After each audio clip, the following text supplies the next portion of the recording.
Hey, everybody out there in internet lands. We are the Discussionists. I'm Motive, joined by two special friends. Hitsuki here. And Will here.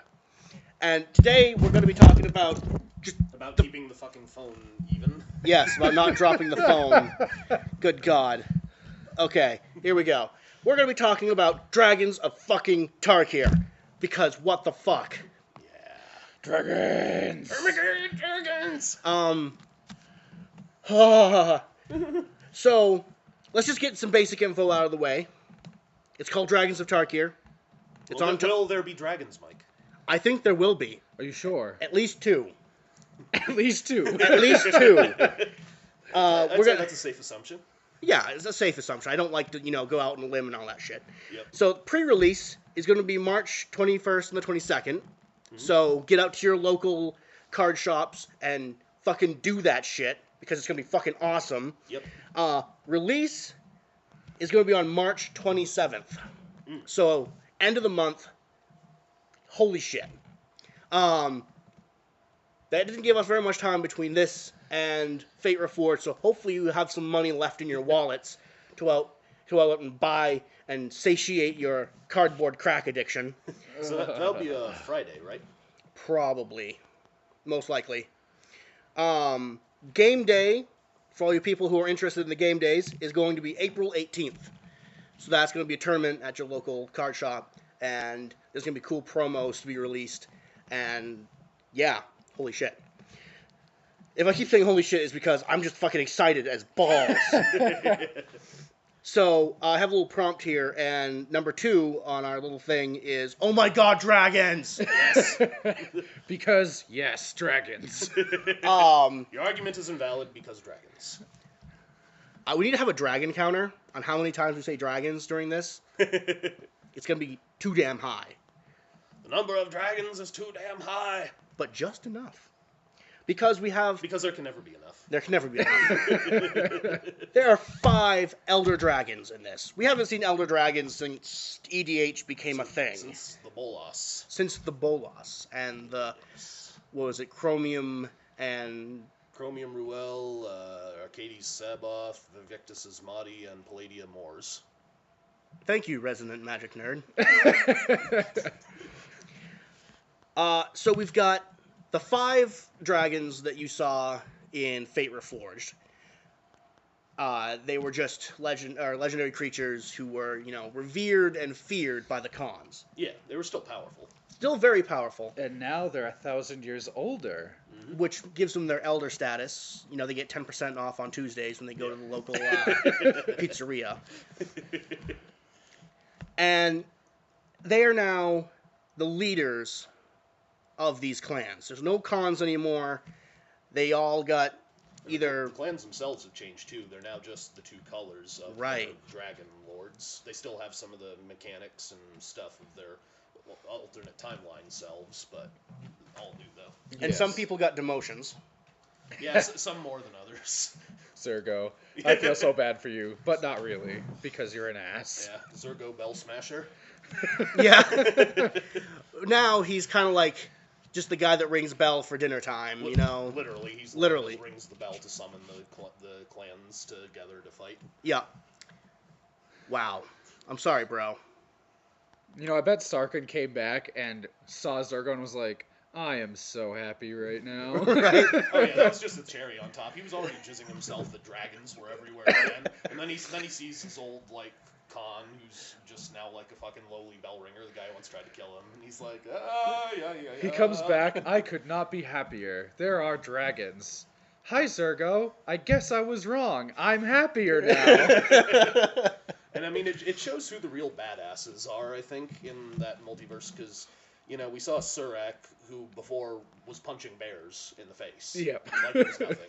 And now he's punching dragons. Yeah, exactly. He's uppercutting dragons. No, yeah, literally. If you see the art they've released for one of these cards called Epic Confrontation, that's what it is. He's just fucking uppercutting one, just boom. It's fucking badass, and, Surak is already a badass. Yeah. We also have Anafenza, who was quite badass, and now she's a spirit, overlooking what was the Abzan, now is the Wow, well, I can't remember the name. Dromica. Dromica, thank you. Wow, that's lapse. But it's now overlooking them as a spiritual kind of like advisor and protector, and that's really cool. Yeah. And then poor Sidisi. She dead now. Well, Now she's undead. Yeah, she's a zombie, but she's still a pretty powerful wizard within Silumgar's group. Right. Yeah. So And, Solemgar being all smog-like on his giant... pile of gold. Yeah. I mean, it could be worse. It could be Zergo. You could be Zergo. Yeah. We're going to be scaling the old cons on a scale of Zergo to Surik. Yeah. Basically. I'd put Sidisi somewhere in the middle. Yeah, I think that's not a half bad, I mean, fate. she's a powerful wizard, but you're also a zombie. And you're also completely dispensable. Yeah. Your own card makes you dispensable with that new, what was it, Exploit? Exploit. Yeah. Yeah, so you can sacrifice a creature when she hits the field, or just sacrifice her and pretty much diabolic tutor. Yeah. But I mean, yeah, well, she can be, but from what it sounded like they were saying at the PAX East panel, that, that Silumgar keeps her pretty close, though. I mean, he'll just chomp down on any of his advisors that displease him, but, he uses her wisdom Right. a lot to keep them in line. So who else do we got here? Who else are we forgetting? Narset. Narset? Oh, yes. Oh my god, Narset.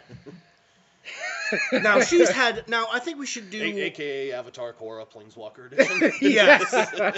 Now, I think we should rescale this from Zergo to Narset. Yeah. That's true. That's true. I forgot about With Surik being a close second. Right. Oh yeah. But now she's a Planeswalker. Mm. Now, it was hinted at back in Dragons that she had this great potential, but she couldn't leave her clans. Right. Her clan to just any old person, and she had to stay there, and she felt, honor bound. Now, her superior is a fucking dragon. So she's kind of free to, explore a couple of new avenues. Right. And Ojutai. Ojutai. With his ability to be hexproof when he's untapped. Mm. And if he does score a hit on your opponent, you get to look at the top 3 cards of your deck, choose one, and then put the rest on the bottom in any order. Yes. Like, I'm thinking I'm going to be running some white-blue control here. You At least would. I would. I do like my control decks. Yeah, I was saying to you the other day too. I was thinking about doing instead of a Jeskai commander deck, I'll do a white-blue control commander thing using like Asperia or something, and put Narset and some other wonderful stuff in there. Yeah, and let's go back to Narset for a second. Her +1, right? It's pretty fantastic. You get to look at the top card of your library. Mm-hmm. If it's a non-creature, non-land card, you get to put it in your hand. Right. So that's good. You get to see what's coming up on your draws. You have to reveal it though. Well, yes, you have to do reveal that. I mean, if you don't, if it's not and you don't choose to put it in your hand, you can just put it back down without showing anybody. Right. That's a nice way to peek at what you got coming up. But I think the most exciting thing about her card is her -2. Oh yeah. Which is fantastic. Give any old instant or sorcery rebound that you play. Yeah, and any old instant or sorcery like Temporal Trespass or Dig Through Time. Or if you're really cunning, you can put in Cruel Ultimatum. Yeah, if you're doing some sort of weird 4 or 5 color thing, like some people here who will remain nameless might. Yeah. So that not only gets some Jeskai prowess triggers. Oh yeah. Trigger on your turn, and then you have a guaranteed trigger for your next turn. Exactly. Yep. You get to use a powerful spell twice. Yeah. Second time, you don't gotta pay for shit. Yeah. It's just exile now, and Treasure Cruise, draw 6 cards for 1 blue. Yeah. Yeah. Good thing that's banned in some of the other formats. All of them, pretty much. Pretty much all of them except standard. In Commander. Yeah, and Commander. But Commander is its own thing. Is it in like Vintage and Legacy? I think it's either restricted or banned there too. Oh well. Yeah. Because they have the Power 9. Yeah. No, the Treasure Cruise is way more. I don't think so. No, the Power 9 is still. It's the closest we've seen to the Power 9 since the Power 9, I think. Yeah, Temporal Trespass and Yeah. Treasure Cruise. I mean, taking into account delving for them, assuming Right. You're delving away all the colorless out of the mana cost, they pretty much become like equivalent of these old Power 9. Oh yeah. And some older Magic people, please don't hate on us for saying this, but so we talked about some of the other cards. You got like Dragon Lord Caligon with flying and haste and just Fucking lightning breath. well, fucking lightning breath, yeah. And then if someone plays what is it, a creature or planeswalker spell that's in their library or it's in their graveyard, they get 10 life taken away. Yeah. Because fuck you when trying to do shit. Yeah, fuck your reanimator bullshit. Yeah. Or playing anything that's in the graveyard. Right. I want to do some deck that's just like 3 to 5 color, like graveyard hate. You know, just a lot of stuff like Ground Seal, Rest in Peace, Kolagon, the new Obnixless. Yep. Anytime Oh you my search your God. library or your graveyard for anything, fuck you. 10 life, you can't do it. Just, Giant middle finger. yeah. So some of our favorite cards. You talked to me about babbling about some of my favorite cards. What's some favorite cards that you guys have been looking at? I really like the Dragon Lord Servant. I know it's just a 2-drop and it's uncommon, but you get a play set of those in there, and all your dragons, pretty much, there's no more colorless to them. Right. They get to take off a colorless for their cost, right? Yeah, I Yeah. think at most you're probably paying 3 or 4 for any Yeah. dragon if you've got all 4 of those guys on the field. Yeah. Not to mention any mana ramp you might have, you know, red, green. Obviously Exactly. has some good mana ramp going for it. What about you, Will? I'm actually, it's kind of weird. I was looking at the uncommon dragons for this set, and looking at them, some of them I'm thinking are like quite possibly just as, if not even more powerful than some of the elder dragons. There's I don't remember what it's called right now, but one of the red-green uncommon dragons, I guess, is from Atarka's brood. It's Yep. like a 6-drop, I think. It's like a 6/6. or it's like a 5/5 or a 6/6. 4. No, it's a 4/4. Oh yeah, and it's For 6. and it has, I don't remember what triggers it, but it has some ability where you can add 3 red and 3 green to Oh, your mana damn. pool. Yeah, whenever you attack, you add Yeah, whenever- 3 red and 3 green to That, your mana pool. and that doesn't leave your mana pool as phases of your turn change. It's in your mana pool till the end of your turn, like even on your second main phase. Yeah. Oh my. Yeah. Yeah. So, So post, you know, post talking attack. about the red-green ramp there, it's like, what the fuck? Yeah, I'm definitely right. Now, as far as like a constructed deck goes for like standard or something like that, they're probably not going to see a whole lot of those guys. Yeah. But in limited, you're going to have uncommon bombs, I should Yeah. say. Just, you know, any old pack you open, an uncommon creature that can definitely do some serious damage late game is Oh, yeah. going to be super good. Yeah, and depending on what sort of ramps people can do, I could see, you know, other formats doing some just crazy ass ramp stuff using what's that one from Gatecrash, Jason? You were Burning Tree Emissary. Burning right? Tree Emissary. Yeah, all these other red green little ramp tricks and stuff that, you know, some people might overlook, you know, and just looking at this regular standard and modern meta, but then, you know, put in together some of these little tricks and then just like ramp out this thing. They're like, okay, you're ramping out some like 6-drop uncommon. What the fuck are you doing that for? It's like, oh, but wait, there's more. Yep. Yeah, give that fucker haste, and then... Yeah. So, we're getting towards kind of the end of our time, and we have yet to discuss one card. And that is Sarkhan Unbroken. Oh, Oh, I how could we love forget? Sarkhan. Yes. He's always been my favorite planeswalker. He was never my favorite to play. Garuka was always my favorite to play. But now, Oh, God. Okay, so this motherfucker is a 3-color planeswalker. He is got Three different colors. 3 different colors. He has a Temur colored planeswalker. Which is interesting considering he's originally Mardu. Right. And now he's the first tricolor planeswalker since the Bolas. Since the main man. Now, the thing about him that I certainly liked was his -2. yeah, Putting out some 4/4 fucking dragons. And that can protect him and, you know, beat face on your opponent. His +1, draw a card, and then add any color to your mana pool.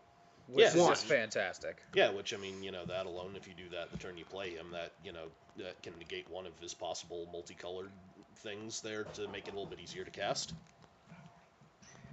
And we're also talking about his minus or his ultimate, It's Yeah. -8. -8, and his -8, just dragons, just all of them, just put them on the field. Yeah, search your library for any number of dragon cards in your deck and put them onto the field. That is just wow. Yeah, so that's kind of our take on Dragons of Tarkir. Remember, go out and support it. Go out in the pre-release. Go have fun, and Yeah. enjoy your Magic. And enjoy dragons. And enjoy all the fucking dragons! All the dragons! So many dragons! So much dragons! Much need, very wow! Anyways, I'm Motive, here with Will and Hitsuki. And if you like this conversation, like it. Just poke that fucking like button 100 times. It only counts for one, but you do that. Poke it enough times so that it registers as a like and not an unlike. Yes, do that. And don't forget to subscribe to the Discussionists That'd be to really hear. cool. That'd be awesome, guys. That'd be fantastic. And then you can go and check out maybe some other of our videos, like our take on Magic Origins, which, spoiler alert, we were right. Yep. We might be discussing that in a future video. Yes. And you guys And, have watch this fool shit himself playing Five Nights at Freddy's 3. Yes, watch Motive cry. Anyways, have a good night, and we'll see you in the next one. Bye-bye.